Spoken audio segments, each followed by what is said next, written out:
I'm so excited to share this journey with you guys. I finally got my indefinite leave to remain in the UK. Yes, I finally got it. And yes, I just wanted to share with you the journey. It all started in 2020 when I came into this country, November 2020 to be precise.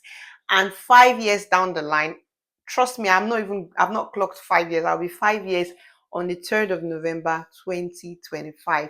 That was when it would clock 5 years exactly that I stepped my foot into this country. I came on a health and care worker visa, um, also known as the skilled worker visa.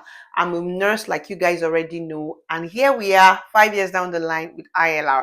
I'm going to be sharing with you in this series all the documents that I use, the step-by-step process like we always do it, and everything that you need to know really about the indefinite leave to remain in the UK. And also, I will be sharing with you when I apply for my daughter's naturalization citizenship in the UK as well. So stay with me on this channel. You're going to be in for something very nice. Now, what does this mean for me? So now I can live, I can work in the United Kingdom without having any immigration restrictions.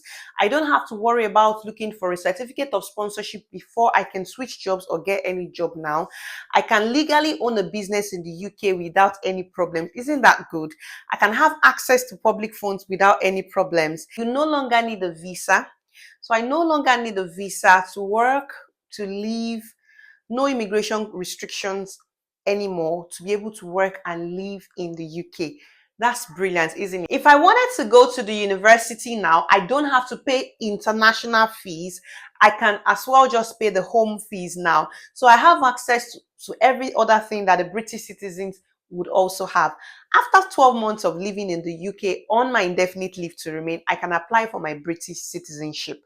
I have a baby now in the UK. My baby automatically becomes a British citizen. After 12 months in the UK, I can apply for my British citizenship as well.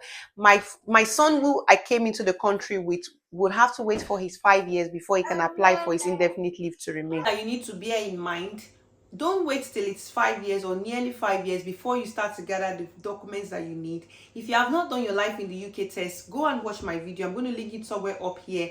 In that video, I explain everything you need to know about passing your life in the UK test. Also, you need to prepare financially for applying for your indefinite leave to remain. It cost me about £3,500 to be able to apply for my indefinite leave to remain using the priority service.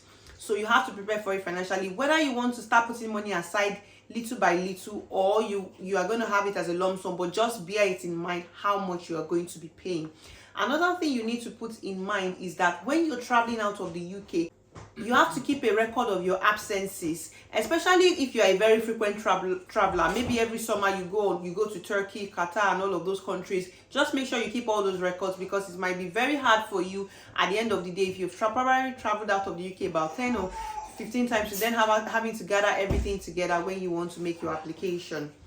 Having your indefinite leave to remain means that you can travel in and out of the country without having any visa restrictions. The only thing is that you have to be mindful that you cannot stay more than 2 years outside of the UK shores. If that happens, then you would lose your rights to indefinite leave to remain. After 12 months, you can apply for your British citizenship. If you had any baby in the country whilst you're on your indefinite leave to remain, then that baby automatically becomes a UK citizen. And then for those children that were born outside of the country, when you came on a visa, they would have to wait out their 5 years before they can apply for their own indefinite leave to remain.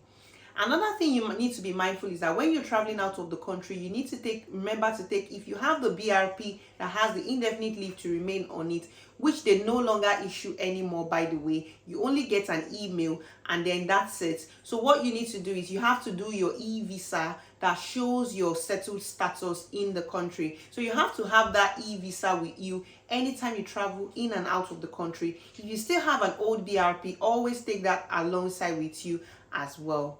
Thank you very much for watching. In my next video, I'm going to be talking about the step-by-step process in applying for indefinite leave to remain. I will be talking about all the documents that I used to apply for my indefinite leave to remain, and also I will share with you the journey to applying for my daughter's naturalization. Stay with me in this series and on this channel until I come your way again in my next video. Thank you for watching. Bye-bye.